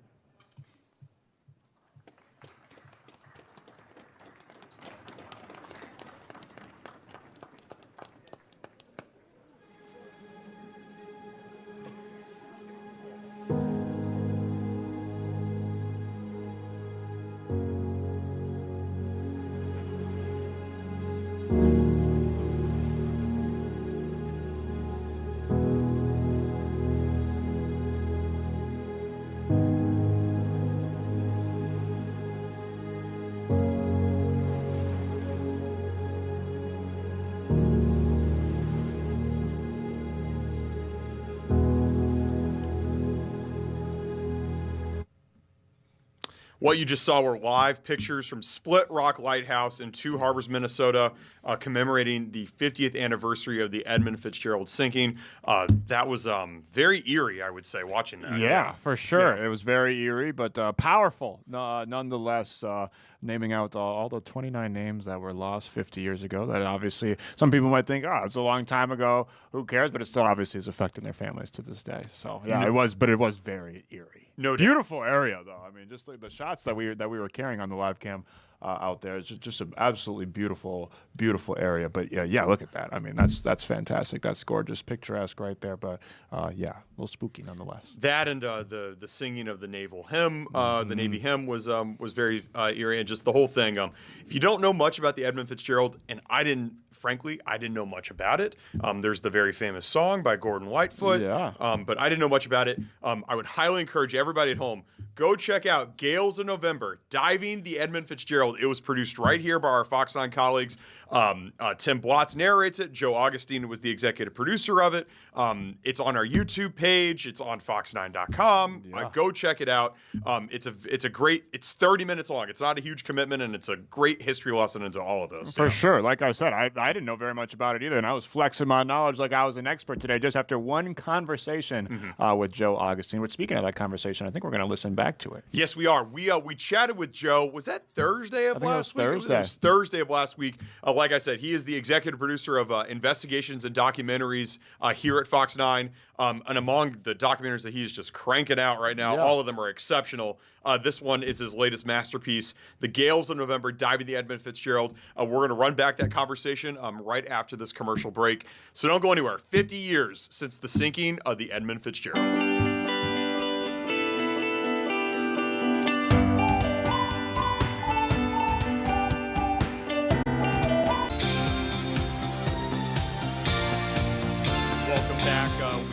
Doing more commemorations of the 50th anniversary of the sinking of the Edmund Fitzgerald in northern Minnesota. Yeah, for sure, and we've been commemorating it for a little while now here at Fox 9 over the last week.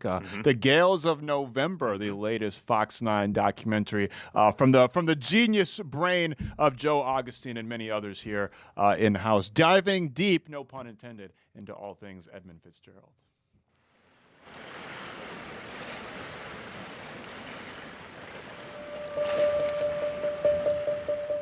The lyrics enhance the legacy of the Edmund Fitzgerald. There was always a respect for the Fitzgerald because of the attention given to the song. The wreck became a hit. Made the Fitzgerald and the wreck of the Fitzgerald such a worldwide fascination. But like any discussion or debate about one of the most famous shipwrecks, not everything can be true. Gordon Lightfoot had the song wrong. It's not some mill in Wisconsin. There are no pelletizing mills in Wisconsin. They were carrying 26,000 tons heading for Detroit. Not Cleveland. Not Cleveland. Another mistake. There you just saw a clip from Gales of November, Diving the Edmund Fitzgerald. It's debuting tonight on Fox 9 at 9:30, already on the Fox local app and YouTube right now. It's Absolutely. crazy. I'm in the middle of bootlegging it right now so I can burn it on DVD, sell it for $1 on the street corner. But in the meantime... Can you get the price up a little bit there? Like, you're going to start at $1. Okay. I'll give you the shares. I'll bump it up. Let's do $1. All right. $1. Joe Augustine's going to get some of the royalties from that. He's the executive producer of investigations and documentaries here at Fox 9. Ken Burns. For real, Okay, though. I appreciate that, but easy. How many documentaries is this for you during your tenure at Fox? So this will be the 6th documentary that we've turned out. So yeah, it was a lot of fun to get going on this project. I had actually covered the 40th anniversary. So it's the 50th anniversary on Monday, November 10th. That's right. And I had actually covered the 40th anniversary when I was a reporter in the market. Went up to Duluth, and I didn't know anything about the shipwreck, to be honest. I didn't even know the song, really. Yeah. And really felt like I scratched the surface on it. And, heard this stuff about, there's this controversy about the hatches. I'm like, what are you talking about with the hatch? I just didn't know enough. And I kind of came back from that trip just saying, like, I'd love to learn more about this. But then, you get into your just regular reporting, and then moved into investigative reporting. Never really had time to look into it. And our managers had actually flagged that it was the 50th anniversary, or well earlier this year, and suggested, hey, this would be a good documentary idea. And so I was kind of went that flashback to 10 years ago. Yeah, actually, I want to know more about it myself. So that just kind of set me on the journey to try to start researching it and understanding it. And then really, you just kind of start by calling people who are in the know and ask a few questions. And then we kind of figured out our angle from there and got going with it. Awesome. Speaking of figuring out that angle, like you said, it's the 50th anniversary. I was just reading today, over half a dozen books have been written about the Edmund Fitzgerald just this year. Yep. So how do you find a new angle to take on this story? Right? And that's why I didn't really want to replicate what people had already done, right? And there's also, this is a joint partnership with some of our sister stations in Detroit and Milwaukee. So they wanted to look at, like, our sister station in Milwaukee really focused on the last voyage, which goes into some of the detail of the weather conditions that day, more history of the ship. And so knowing that and kind of trying to carve out our niche with it, it kind of occurred to me one day. It's like, well, how many people have actually seen the ship in the last 50 years? And I picked up the phone and called one of the people who went on one of the dives. And then he revealed to me, and I didn't know this, that there's likely never going to be another dive. Really? Yeah, there hasn't been a dive in 30 years. There likely will not be another dive because there was some controversy with one of the dives in 1994. So during an independently funded expedition, they had actually recorded video of what they believe was to be one of the crew members who was lost. And the families were, I think, understandably outraged when that video, was distributed. And so they talked to the Canadian government because the ship sank in Canadian waters, so it's all up to the Canadian government to decide if somebody can go down and dive to the shipwreck. And they said, we don't want this anymore. And they lobbied the Canadian government to essentially make it a grave site. But they did allow for one more dive in 1995, and that was really to go down and actually remove the ship's bell and replace it with a memorial bell. But that was with the condition that if they happened to record video of any of the crew, they would destroy the footage. So that's why we are unlikely, at least in our lifetimes, to see another dive, a permitted dive anyway. With the advancements in technology, there's always the risk that somebody could just send a drone down there or something, but we hope that people are respectful of the family's wishes and the government's restrictions on it. Why was the sinking of the Edmund Fitzgerald, why was it such a big deal to the point now, 50 years later, we're making documentaries on it? That's a good question. I asked everybody I interviewed a version of that question. I think there's a couple things. One is you have to remember just how significant the shipping industry was in that time. It was a huge source of employment and jobs. It was, as our sister station in Milwaukee points out, it's kind of the backbone of the Midwest economy with all of the shipping. The reason that, like in Minnesota, we care is because the Edmund Fitzgerald ran a pretty standard route, but from Silver Bay in Minnesota, getting the taconite from our iron ore up on the Iron Range and taking it across Lake Superior to Toledo, Ohio. That was the route. So they called it the Toledo Express. So that right there is kind of an indicator of like how significant this was in the economy. So people were aware of it. I think also just you look at the sheer size of the ship. It was 729 feet long. Like it was the biggest ship ever launched onto the Great Lakes when it was launched in 1958. So it became known as the Queen of the Great Lakes. So it's, as far as the shipping industry goes, it's kind of like the Titanic. Yeah. Right. I mean, it was like this queen ship of it. And then, it sinks in severe weather. And then there's no Mayday. So there's no survivors.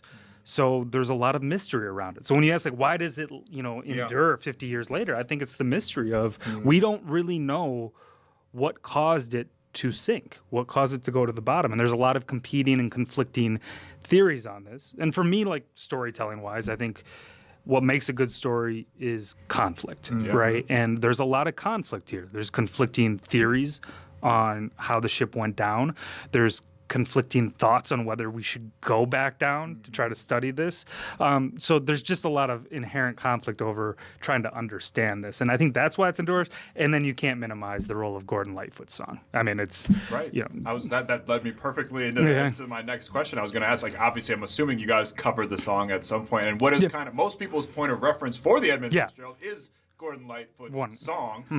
What can you even, calculate what the impact of that song was for this whole bringing awareness to the Edmund Fitzgerald? Just through the experts that I've talked to, one of my favorite lines from it was an interview where somebody says the wreck became a hit. So the ship sinks in November 1975. The song is released in, I think, August of 76.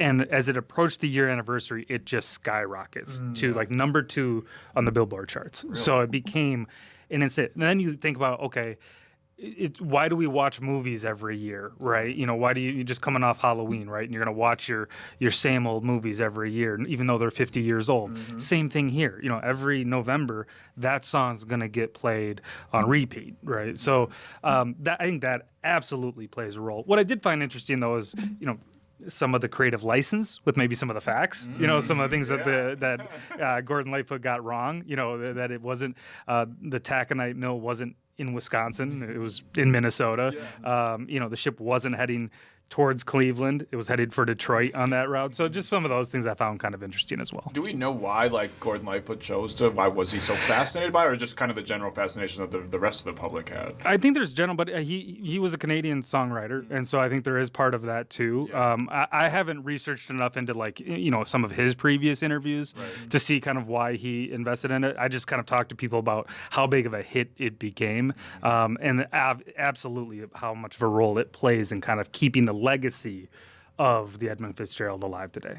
What went into the making of this documentary? When did you start? How many people did you talk to? Yeah, so when I kind of came up with when you asked earlier, kind of circle back on something I don't think I maybe answered fully, but I really wanted to focus on the people who have dove down, and then I had to line people up, but we had to travel to Michigan to do so, and it was trying to get everybody kind of lined up. So we did a 24-hour road trip in early September into Michigan to talk to 3 people who had gone on those expeditions, and then we were very fortunate. They trusted us and they gave us the raw footage of all their dives.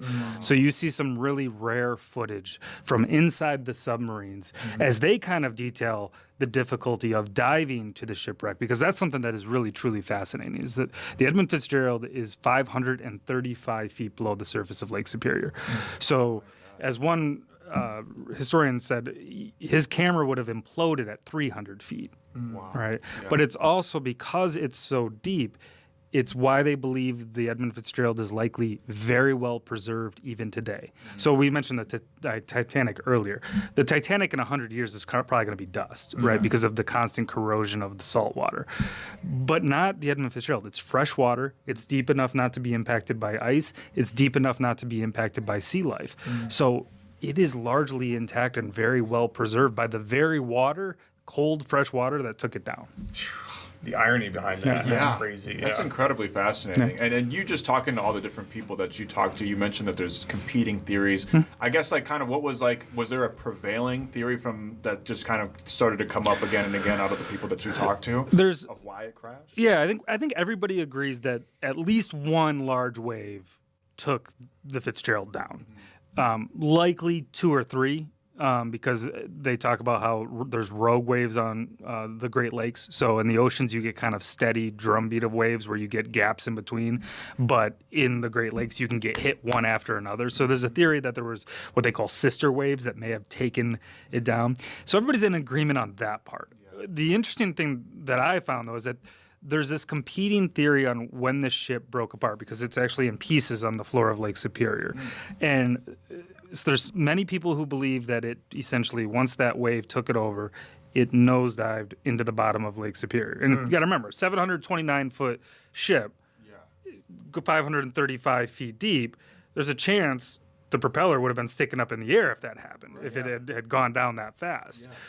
So that's one theory, and that when it hit the bottom, when the bow hit the bottom, it broke into pieces. But there's another theory out there that there was maybe some structural problems. People believe that the ship was run very hard through a lot of severe weather, and maybe wasn't in the best shape. Had some issues with the hatches, was taking on water, and may have taken on so much weight that it broke apart on the surface. So there's some competing theories, which I found fascinating, because you're trying to, well, which one do I believe? And you know, my opinion doesn't matter on it. I just try to accurately reflect it. But as you're doing this, you're trying to think, okay, well, that makes sense. But then you hear another argument say, okay, I can understand that position too. And I really found that interesting, trying to understand. And that's what people said. That's why it's so, as you said, the legacy endures, is there's still a debate over what happened out there. Yeah. Were you able to talk to any family members of those that were on the Edmund Fitzgerald? So because we did a kind of a joint collaboration project, I did not speak to families. We are going to be speaking to a family member, I believe, heading closer to the anniversary. But this project really, I wanted it to focus on the people who have gone down to the bottom of Lake Superior and to represent those voices in that perspective. There's been plenty of documentaries, books representing kind of where the family's role in this is. And we do represent what the family's thoughts are on the diving expeditions, but we wanted to really tell this through people who have actually gone down and seen the ship in the last 50 years. I don't want you to like spoil the documentary or anything. That wouldn't be good for Fox 9 or me, because I'm selling the bootleg in the corner again for $1.50. But what, like, when you were talking to them, what did they kind of explain? What was their first reaction when they first set eyes upon the Edmund Fitzgerald, and kind of what was that like? There's one moment for all of them, and it's this, you know, they because they have to land kind of off the ship and then, you know, slowly use their sonar to get closer to it so they don't accidentally hit something. And the pilot house of the Edmund Fitzgerald is white, and the lettering, the Edmund Fitzgerald, is black. And when you're in, everything is complete darkness out there, so you just have this light from the submarine that goes, they said, about 20, 25 feet. Well, as that light would come closer to the ship, that white pilot house would be illuminated, and then you would see the lettering from the, I kind of just got chills just talking about it. Like, but that's what they all described, like that was the moment.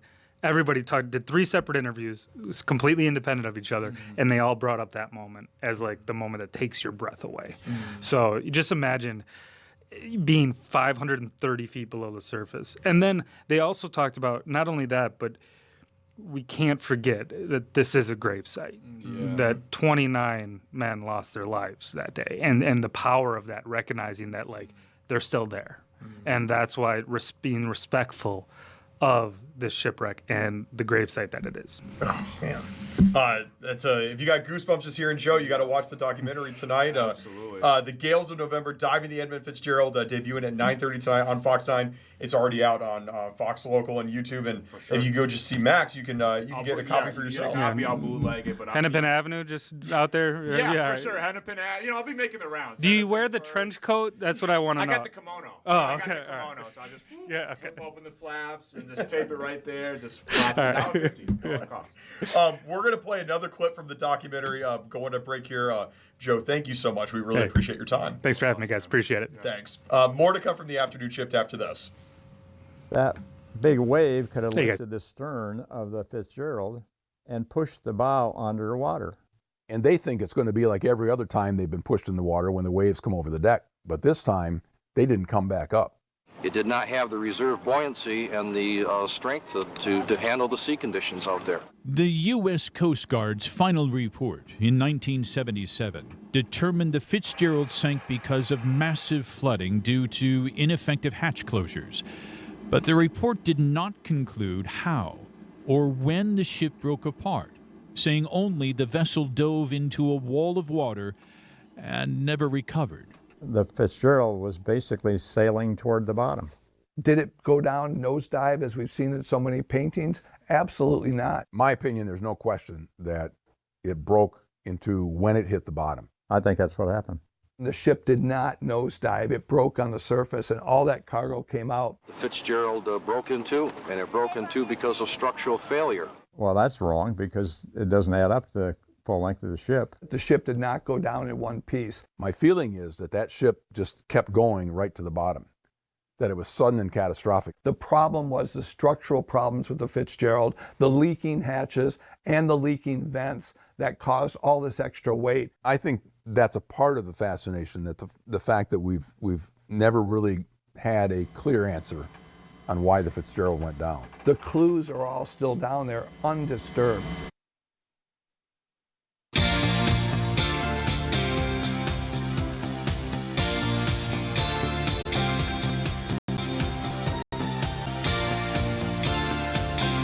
Welcome back here to the afternoon shift. We're rounding out today's Monday show, and we're trying to make sense of this baseball controversy coming out of Cleveland. I mean, what's going on out there? It's kind of crazy. Flew a little bit under the radar because of all the different sports headlines going on over the weekend. The NFL kind of just takes over everything. Between the NFL and college football, and you add NBA, NHL in the mix. This kind of just flew under the radar, but the hot stove league, as they call it, is remaining very high temperatures because not one, but two Cleveland Guardians pitchers were indicted and charged with fraud, conspiracy, and bribery stemming from an alleged scheme to rig individual pitches. Now we saw, we saw a couple of players in the NBA, a coach and a player, go down a couple of weeks ago for stuff related to gambling, but it was kind of low stakes, right? Chauncey Billups was kind of just involved with a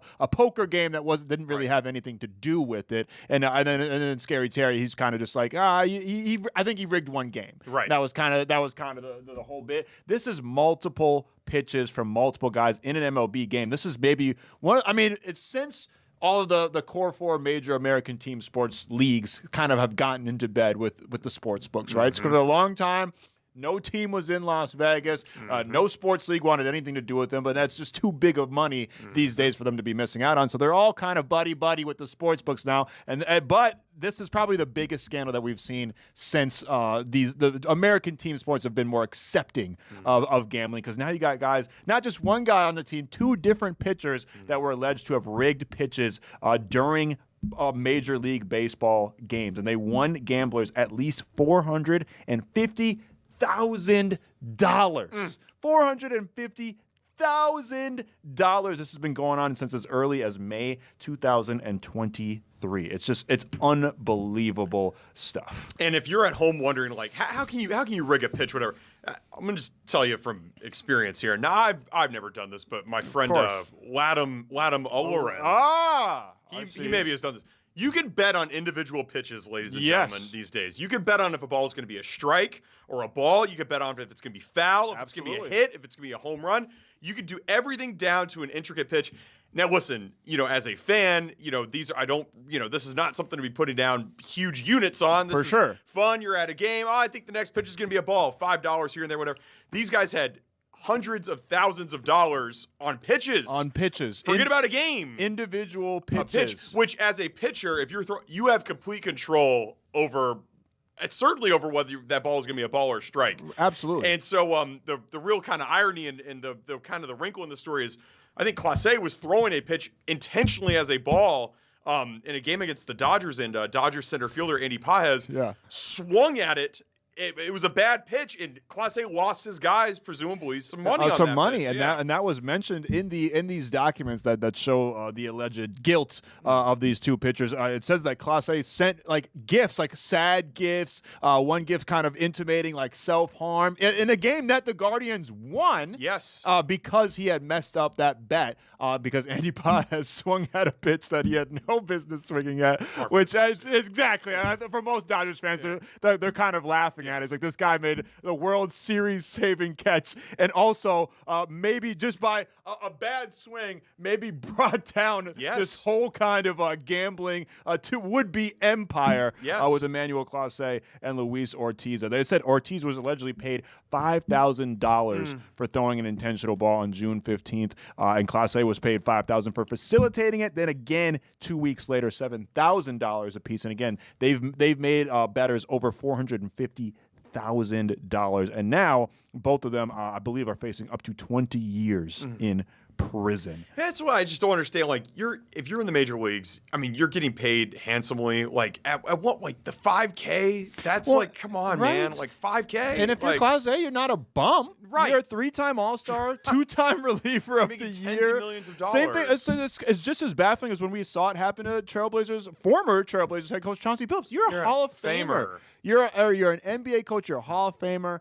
You're an NBA champion. Why are you doing this? But I guess that just kind of speaks to the hold, the grip that gambling has on people's psyches, on their brains. You're not acting with reason, with logic, and it's clearly the case here. And who knows how deep this really is, how insidious this scheme really is. But I know the MLB is trying to make moves. I just saw today that they're talking to prominent U.S. sports books. This just came out a couple of hours ago about limiting a betting limit on baseball individual pitches. They want to limit it to about $200. Because I'm assuming tons of money came in on each of these individual pitches, so they want to try to limit it to $200. So there's not much they can do besides put limits on this kind of stuff without, I mean, obviously they're going to internally vet as much as possible, do their own investigations, but this is just going to be, I think it's going to be par for the course as these American team sports keep getting into bed here with these sports books. Yeah, and listen, a couple of things here. First of all, I think the betting thing, I think it's a good thing that it's out in the public because this stuff was happening before. It's now it's easier to catch people now. So it's not like betting is it's always been there. It's now just more in the light. No, literally. And baseball, maybe more than any other sport besides boxing in American history, has close ties to scandal, to being, rubbing elbows with the mafia, with the mob. I mean, all the way back to 1877.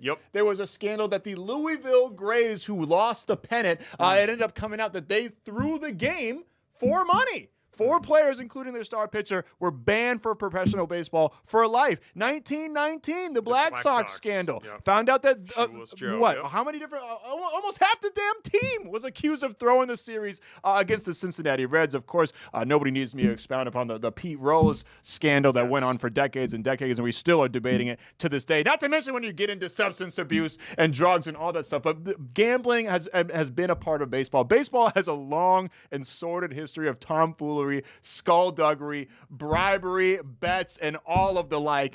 So this is nothing new, but it is a way more prominent case than we've seen in any of the major American team sports leagues over the last 20 years. And I think this might be just a precursor for more to come. Yeah, 100%. And, you're probably maybe asking at home, you're like, why would you ever bet on an individual pitch? Well, why would you go to a casino and bet on red or black at a roulette wheel? Exactly. It's that rush. It just gets the same people. Thing. It's immediate gratification or loss. I think I've told you this off the air. I went to a game at Wrigley Field a couple years ago. I saw a guy put down, he was sitting right in front of me. I saw him put down 4 figures on balls and strikes. And it hit for him, and he was very happy. But I was like, dang, and it's like, is $10 just on the outcome of the game not good enough for you? Right. Where you need that individual pitches where you're basically betting thousands of dollars on a coin flip. Right. There's only 2 options. Right. Exactly. There's only 2 options. But that's the thing. Like I said, some people, they put down huge numbers on roulette wheels, on red or black. Absolutely. Or odds or evens. And it's an immediate gratification of getting that. And there's some people that like doing this with baseball, and it's just crazy. You would just hope that the players are not involved, but as we learned this weekend, they are involved, especially there in Cleveland. It seemed to be a problem in that locker room. Right, and I'm very curious to hear about these motivations. Obviously, once if this goes to trial and discovery and all that kind of stuff, because it sounds like Clase, his people are saying, hey, and I didn't read about Ortiz, but I saw specifically from Clase's people, they're saying, hey, this is not a thing. We're denying all this. So I'm curious to see once we get even more information as this story continues to unwind, what the possible motivations could be. Is he doing it for family members? Is he just doing it for himself? Because it baffles the mind that you would be as good as you are to get to the MLB, not just get there, be on the roster, be one of the best pitchers. Again, 2-time reliever of the year, multiple-time All-Star, widely regarded, I think, as one of the best relief pitchers in all of baseball, and you're intentionally rigging pitches so you can win a couple $1,000 in a sport that has no salary cap. Right. It's just absolutely baffling. Rob Manfred has a lot of work cut out for him to try to eliminate this stuff from the game, and it sounds like props to them. They're already making moves the morning after. They're making moves to try to limit wagers on individual pitches. And actually, interesting enough, mentioning that Black Sox scandal, that's actually where the position of MLB commissioner comes from. There used to be a commission of baseball. I think they found out that was kind of a shady ordeal. So they shuttered the commission of baseball, which I think was just kind of like a panel of people. And that's when they appointed a commissioner. The first commissioner of baseball came out of the Black Sox scandal. So the whole idea of a commissioner of a league came out of a gambling scandal. And ironically enough, back and now all the way in 2025, Rob Manfred is faced with that problem once again. No doubt.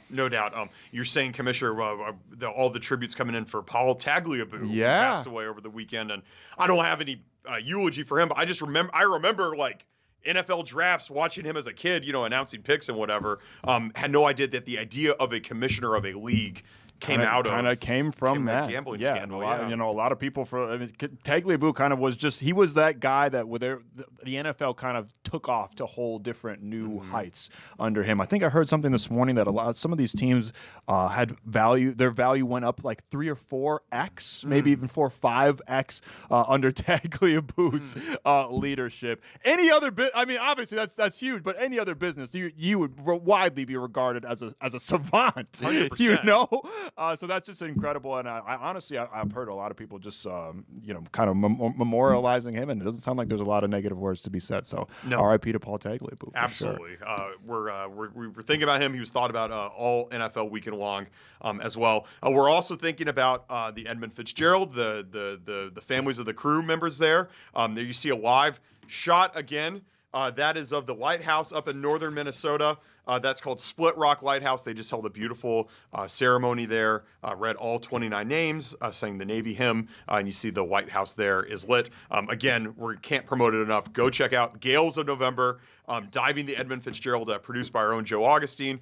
Tim Blotz, if you watch him on the news, he narrated it. It's on the Fox 9 YouTube page and fox9.com. And we're 50 years ago today. 50 years ago today. And that documentary is free, by the way. How many documentaries can you watch? No streaming subscription, no cable subscription.